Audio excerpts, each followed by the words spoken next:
स्वागत है आप सभी लोगों का मेरे चैनल साइंस टू टेक्नोलॉजी में। मैं अनुपम विपुल आप सभी लोगों का स्वागत करता हूं आज के शो रॉकेट मंडे में। आज हम लोग बात करेंगे आईएसएस से एक्सियम स्टेशन का जो रास्ता चल रहे हैं उसको हम लोग समझते हैं। तो सबसे पहले ये एक्सियम स्पेस है क्या? ये एक प्राइवेटली फंडेड कंपनी जो आजकल बहुत है, लेकिन इसका डिफरेंस ये है कि ये इंफ्रास्ट्रक्चर डेवलपर है। यानी कि अंतरिक्ष में आप करोगे क्या, कहाँ पे करोगे, वो ये लोग सँभालते हैं। ये लॉन्च प्रोवाइडर नहीं है, इसे आप स्पेसएक्स से नहीं कंपेयर कर सकते, इसे आप यूएलए से नहीं कंपेयर कर सकते, ब्लू ओरिजिन से नहीं कंपेयर कर सकते। इनका काम है भैया अंतरिक्ष में आप पहुँच के क्या करोगे, कहाँ करोगे, वो ये काम करते हैं, इंफ्रास्ट्रक्चर डेवलपमेंट करते हैं। और इनका ये समझिए ह्यूस्टन टेक्सास में यूएसए 2016 में फाउंड किया गया था, बहुत ज़्यादा पुराना नहीं है। और इनके पास हॉर्स पावर बहुत है, एक्सपीरियंस बहुत है। क्योंकि ये 2 लोग जो हैं, इसमें से एक तो हैं जो आईएसएस के टाइम में, यानी कि आईएसएस जब बनाना स्टार्ट किया गया था, वो मॉड्यूल जोड़ के बनाया गया था। वो मॉड्यूल जोड़ने में बहुत टाइम लगा था। ऐसा नहीं कि बस एक लॉन्च किया हो गया खत्म, वो परत दर परत खूब सारा किया गया था।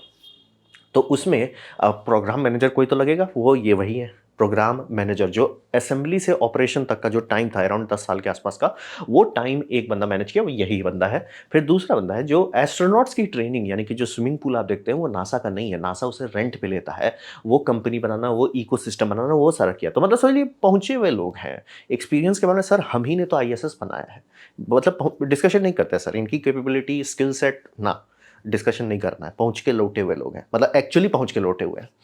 तो सब चीज़ कर ली है। और इनके पास बहुत अच्छा, मतलब नासा का पाइपलाइन का बहुत अच्छा अंडरस्टैंडिंग है। और टीम भी जो है, टीम में भी बहुत पहुँचे-पहुँचे लोग हैं। ये अपना ग्राउंड कर रहे हैं, मतलब नया बिल्डिंग बना रहे हैं, उस बिल्डिंग का काम कर रहे हैं, ये लोगो है। और हमको बहुत खुशी हुई देख के। ये कंपनी एक्चुअली कंपनी का मीडिया में जाइए, नीचे लोगो ब्लैक एंड व्हाइट दोनों अवेलेबल है पीएनजी में डायरेक्ट। मैंने को पता हो कोई ना कोई अगर हम लोग का कोई प्रेजेंटेशन बना रहा होगा, उसे चाहिए होगा, मेरे लिए इन्होंने सोचा डाल दिया। एक्चुअली वो कंपनी को करना चाहिए, तभी लॉन्ग टर्म में उनका फ़ायदा होता है, क्योंकि बहुत सारा और प्रेजेंटेशन भी बनता है, खासतौर में इन्वेस्टर्स के साथ। तो डिटेल होना चाहिए। अब बात करते हैं इनका मिशंस के बारे में। तो यहाँ पे समझिए कि इन्होंने पार्टनरशिप किया 2 लोगों के साथ, नासा के साथ और स्पेसएक्स के साथ। मैं एकदम क्लियर कर देना, ये रॉकेट आपका कौन-सा है उससे इसको कोई लेना नहीं, रॉकेट इनका काम नहीं है। ऊपर आप क्या करोगे वो इनका काम है। तो वही समझिए। और इनको फंडिंग के मामले में सीरियस फंडिंग मिल रहा है। कितना सीरियस फंडिंग है? सऊदी अरेबिया लेवल सीरियस है। इससे ज़्यादा मुझे बताने की आपको ज़रूरत नहीं कि अब वो सीरियस पैसा हो गया। अब मतलब पैसे के बारे में हम लोग बात नहीं करते, बहुत सीरियस है।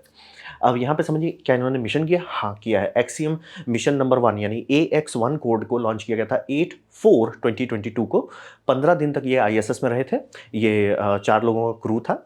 और ये क्रू मतलब ऐसा भी नहीं कि सिर्फ जाके वो आईएसएस, क्योंकि ये होटल नहीं है, तो वहाँ जाके ये लोग एक्सपेरिमेंट्स कर रहे थे। मतलब नासा का है कि बस आप आके हुलूल मत करो। बाकी सारे जो एस्ट्रोनॉट्स हैं वो तो मतलब अपना काम कर रहे हैं ना, तो उनके बीच में आप घुस रहे हो, तो मतलब थोड़ा-सा प्रोफेशनल रहना होगा। तो मतलब कोई भी जा नहीं सकता, भले आप पैसा दे सकते हो, लेकिन कोई भी जा नहीं सकता। तो उसके लिए मैनेज करना होता है, फ़िल्टरिंग करना होता है। तो ये लोग मतलब कहने को प्राइवेट हैं, कहने को टूरिस्ट हैं, लेकिन ये तो मतलब सूडो साइंटिस्ट जैसा बिहेव करेंगे। मतलब इनके साथ भी काफ़ी सारे साइंटिफिक पैकेज लिया जाएगा जो नासा वेरीफाई करेगा। मतलब एक काफ़ी कोलैबोरेटिव एंडेवर है।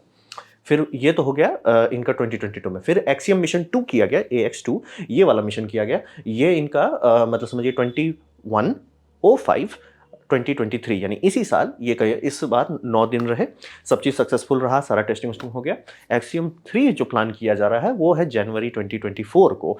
थोड़ा दूर है लेकिन हो जाएगा। मतलब समझिए ये एवरेज, ये 2 मिशन कर चुके हैं बाय द वे। ये समझना बहुत ज़रूरी है। ऐसा नहीं कि बस हम हवा में कह रहे हैं। हमने कहा, हमने किया, हमने सारा पाइपलाइन कर डाला। और बोल रहे हैं पैसा के मामले में डिस्कशन नहीं करना जब आप ये एक्चुअली कर चुके हैं।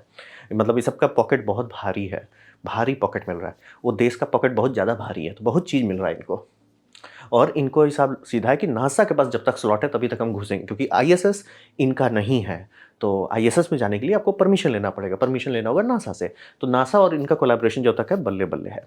मतलब कि अगर नासा बोलता है कि यार नहीं, इस टाइम हम लोग बिज़ी हो गए या स्पेस स्टेशन का कुछ मेंटेनेंस करना है, तो आपका शिफ्ट डिले किया जा सकता है। तो ये अभी समझना आपको ज़रूरी है। मिशन हो चुका है, 2 मिशन सक्सेसफुली कर लिए हैं। अब बात करते हैं स्टेशन का।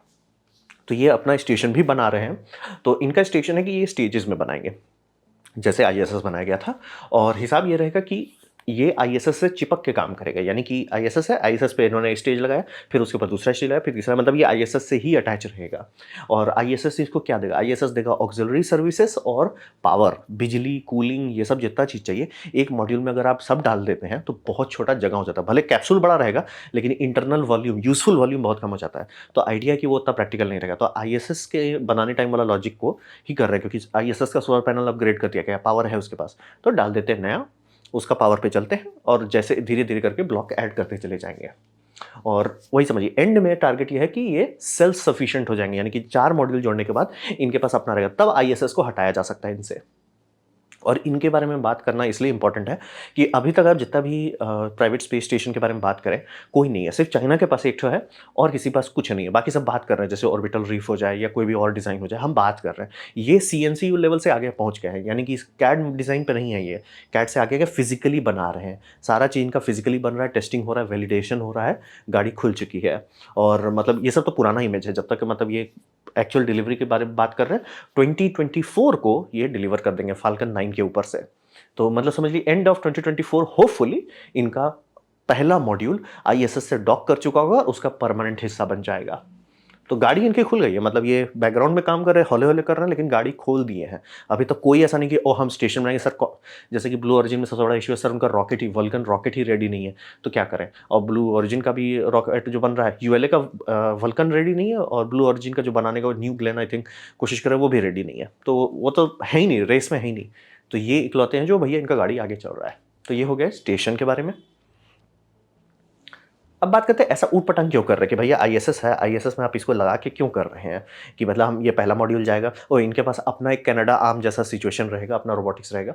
तो बात ये है कि आईएसएस का एक्सपायरी डेट आके चला गया है, मतलब आईएसएस को इतना टाइम नहीं रहना चाहिए था ऑर्बिट पे। तो उससे होता क्या है, होता ये है कि ये बहुत ज़्यादा थर्मल एक्सपेंशन और कंट्रैक्शन झेलता है। लेकिन वैक्यूम में है, वैक्यूम में क्या, वैक्यूम में यही तो प्रॉब्लम है कि यानी जब वो सन साइड में जाता है बम बम गर्म होता है, नाइट साइड में जाता है बम बम ठंडा हो जाता है।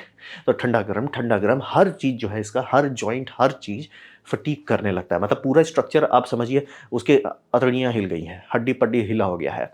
अब ये लीक भी करता है और इस पे काफ़ी सारा मीटेरॉइड का बम्बार्डमेंट भी हुआ है, मतलब स्पेस डिब्री का, तो काफ़ी सारा जगह पे डैमेज भी है। मतलब अब बता रहा है सेंसर्स की सर हमारा अब हो रहा है लीकेज भी, आप लोग देखते हो कि ये लीक कर रहा है, वो लीक कर रहा है, मतलब नासा अब इसमें काम करने से ज़्यादा खर्च कर रहा है इसको जिंदा रखने में। तो एक पॉइंट पे होता है कि सर अब इसका कोई सही, जैसे समझिए कोई भी गाड़ी इतनी पुरानी हो जाए कि सर आप 100 किलोमीटर चला फिर से उसे रिपेयर करो, फिर 100 किलोमीटर चला फिर रिपेयर करो, तो एक पॉइंट पे होगा ना सर नया ले लो सस्ता पड़ेगा, ये वही ये कर रहे हैं। तो नासा को चाहिए। अब नासा का रिक्वायरमेंट क्या है, किसी और कंपनी के साथ क्यों नहीं कर रहा, चाहे वो बोइंग हो चाहे कोई भी हो, क्यों नहीं कर रहा, इनका है कि सर इनको चाहिए इनके हिसाब से। आईएसएस मतलब एक पूरा साइंटिफिक लैबोरेटरी बनाया गया था, तो इनको उसी वाला लॉजिक पे चाहिए कि सर हमें एक साइंटिफिक लैबोरेटरी चाहिए, होटल नहीं चाहिए। तो इनको चाहिए कि हमारा प्रायोरिटीज़ जो है कि हम इस तरह का जगह चाहते हैं, इस तरह का रैक चाहते हैं, इस तरह का पावर डिलीवरी चाहते हैं, वो इनको चाहिए। दूसरी बात, इनको प्रायोरिटी एक्सेस चाहिए, यानी कि हमारा मिशन कभी भी डिले नहीं होना चाहिए। आपका सेकेंडरी डिले हो जाए कोई दिक्कत नहीं, लेकिन हमारा नहीं डिले होना चाहिए, तभी हम पैसा देंगे, नहीं तो पैसा नहीं देंगे। तो वो करना है। तो अब रहा बात कि ये करने के लिए आपने लिस्ट बना दिया, ये लिस्ट को डिलीवरी करने के लिए कौन बेटर होगा ओजी से, मतलब जो आपका ओरिजिनल गैंग है जिन्होंने एक्चुअली बनाया, उससे बेटर आप कहाँ से ला सकते हो। ये दूसरा कारण है कि एक्सीएम को ये परमिशन मिल रहा है कि वो डॉक कर ले। एक्चुअली ये ऑप्शन ही नहीं था किसी और के पास, तो ये ऑप्शन नासा इसीलिए दे रहा है कि हमारे ही मतलब लोग हैं, मतलब जिन्होंने बनाया है वो, उनको पता है कि क्या चाहिए कैसे चाहिए। तो एक मतलब एक होता है ना ट्रस्ट, मतलब एंड में कंपनीज पेपर वर्क पे नहीं चलती, ट्रस्ट पे चलती है। आपको इस बंदे पे भरोसा है तो चलो, नहीं है तो कोई मतलब, क्योंकि पेपर पे लिख देने का कोई मतलब नहीं होता कि उस एंड में क्या होता है, कोर्ट में लड़ाई होता है। तो ये समझना बहुत ज़रूरी है, फेथ पे ही चल रहे हैं। तो इनको है कि भाई हमारे ही टीम है, हमारे ही लोग हैं, कॉम्पिटेंट लोग हैं, पहुँचे हुए लोग हैं, तो वो लोग कर लेंगे। और इससे ये फ़ायदा होता है, आईएसएस को क्या मिलता है, आईएसएस को मिलता है कि सर हमारा जो समझिए मतलब दूसरा स्टेशन आएगा, जैसे ऑर्बिटल रीफ है, वो बहुत टाइम लगने वाला है उसको आने में, ऐसा नहीं कि नहीं आएगा, लेकिन टाइम बहुत लगेगा। और नासा का एक्सपायरी डेट है कि ये 2030 में तय हो ही जाएगा। तो कुछ भी करके इनको 2030 से पहले मतलब चाहिए। 2030 से पहले ऑर्बिटल रीफ हो जाए, चांसेस बहुत कम है, बहुत ज़्यादा ही कम है। ये इकलौता है जिसका मतलब बोल रहे ना, मॉडल बना लिया गया है, चीज़ें असेंबली किए जा रहे हैं, गाड़ी फुल स्पीड पे आगे बढ़ रही है। तो ये नासा को एक थोड़ा सा कंफर्ट देता है कि सर हमारा गाड़ी खुल जाएगा। और ये मतलब बोल रहे हैं पहला मॉड्यूल अगले साल ही जाने वाला है, तो इनको एक हेडेक फ्री है कि सर ये हो ही जाएगा धीरे धीरे करके। फिर एक्सियम को क्या मिल रहा है, क्योंकि ये म्यूचुअली बेनिफिशियल एग्रीमेंट है, तो सवाल बनता है एक्सियम स्पेस को क्या मिल रहा है। एक्सियम स्पेस को मिल रहा है कि वो स्पेस स्टेशन बना रहे हैं लेकिन लोअर कैपिटल पे बना रहे हैं। यानी कि क्या कोई और कंपनी बना सकती है स्पेस स्टेशन? आराम से बना सकती है, बस उतना कम दाम में नहीं बना सकती जितना में ये बना पाएंगे, क्योंकि इनको पहला मॉड्यूल डाल रहे हैं वो जगह है, बाकी लोग जगह डाल ही नहीं पाएंगे। बोले भैया सर पूरा सोलर पैनल से भरना पड़ रहा है, पूरा रेडिएटर से भरना पड़ रहा है, पूरा वाटर सिस्टम से भरना।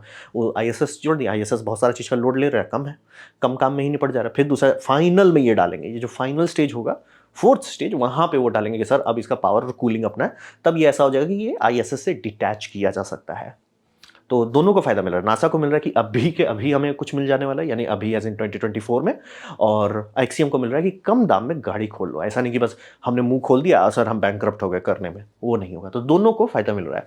और ये वो गोंडोला डालेंगे नीचे जो काफ़ी बड़ा है, इसका ग्लास का भी टेस्टिंग चल रहा है, ये ताकि होटल टूरिस्ट को काफ़ी बम एक्सपीरियंस दिया जा सके। तो यही है, और ये इंटरनल डिज़ाइन है। अभी तक मैं श्योर नहीं हूँ कि ये सही में ऐसा रखेंगे कि नहीं, बट देखिए आने वाले टाइम में क्या होता है। तो अब बात करते हैं भविष्य में क्या होगा। तो यहाँ पे समझिए कि नासा को अब आपको ये समझना पड़ेगा, नासा के पास वो पैसा नहीं है जो, पता नहीं लोगों को समझ में क्यों नहीं आता कि अपोलो टाइम में वो 4% पे चल रहा था, अभी वो चलता है 0.4% पे, एवरेज है, मतलब कभी 3.9 हो जाता है, कभी 4.5 हो जाता है, मतलब थोड़ा सा अप डाउन उसी परसेंटेज के आसपास होता है, 0.5% पे।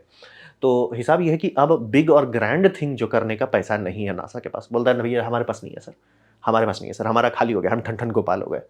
तो इनको करना क्या है, इनको करना है कि प्राइवेट प्लेयर्स को लाना है मार्केट पे, जैसे स्पेसएक्स है, बोइंग है, मतलब जितने भी प्राइवेट प्लेयर्स हैं ना, सब सर आप आ जाओ, सियरा नोवाडा है, आ जाओ सर आप प्लेट पे आ जाओ।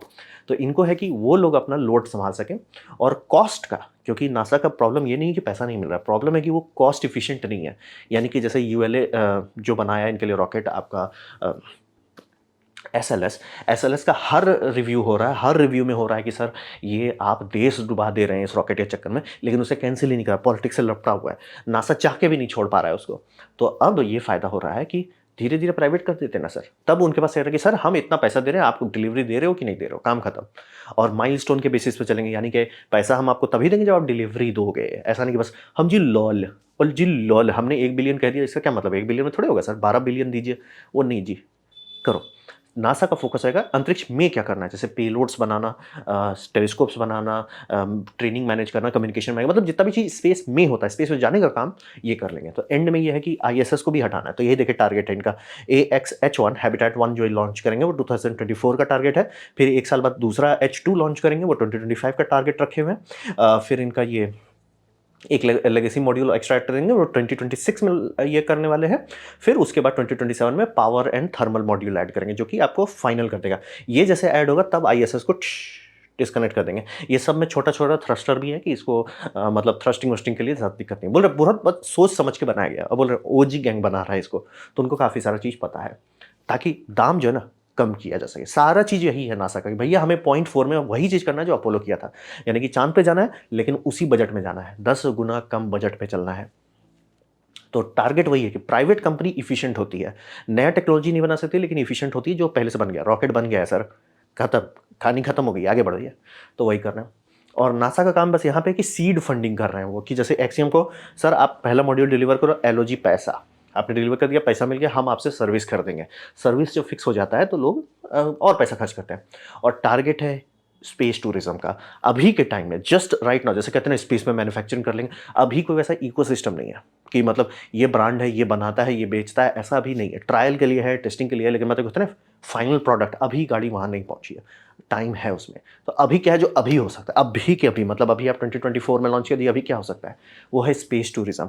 तो स्पेस टूरिज्म के लिए जितना चीज़ चाहिए एक्सियम कर रहा है, जैसे कि स्पेस सूट, और ये स्पेस सूट आर्टेमिस के लिए भी काम किया जा रहा है, यानी कि आर्टेमिस मिशन को जो स्पेस सूट चाहिए ये है। तो वही समझिए कि नासा बोल रहा है कि भैया हमसे नहीं हो पाएगा, हम करप्शन में बहुत फंस गए हैं, मतलब उलझ गए हैं, वो सबको छोड़ो, हम बस सीधे सीधे देश का पैसा उठाएंगे, उसको कॉन्ट्रैक्ट बेसिस पे देंगे, और आप कॉन्ट्रैक्ट डिलीवर करते हो बल्ले बल्ले, नहीं करते हो बाय बाय। और इससे इनका बजट कम रहेगा ताकि वो 0.4% में ज़्यादा चीज़ कर पाएँ। इसीलिए अगली बार जब ये चाँद जाएंगे तो चाँद में रुक जाना है इनको, कि नहीं सर जी मैं आ गया, मैं परमानेंटली आ गया, आप लोड मत लो, हुलुलुलु नहीं करना, मैं आ गया। तो ये हो गया भविष्य का इनका टारगेट, ये मतलब 2025 से आगे का। तो ये था मेरा प्रेजेंटेशन आईएसएस को जो एक्सियम स्पेस में बदला जा रहा है उम्मीद करता हूँ आपको अच्छा लगा, कुछ सीखने को मिला, कुछ समझ में आया। अगर ऐसा है, लाइक करते, दोस्तों के साथ शेयर करते, उससे मेरा काफ़ी भला होगा। नहीं अच्छा लगा, नहीं पसंद आया, कोई बात नहीं, आप डिसलाइक दबा सकते हैं। मैं कहूँगा डिसलाइक 2 बार दबाएँ, उससे मुझे पता चले कितना नापसंद हुआ है। मैं आपसे कहूँगा कमेंट लिखें, मैं हर कमेंट को पढ़ने की कोशिश करता हूँ। आपसे कहूँगा सब्सक्राइब कीजिए, बेल दबाइए अगर आप फ्री हैं तो। आपने वीडियो देखा, जान के मुझे बहुत खुशी हुई। धन्यवाद।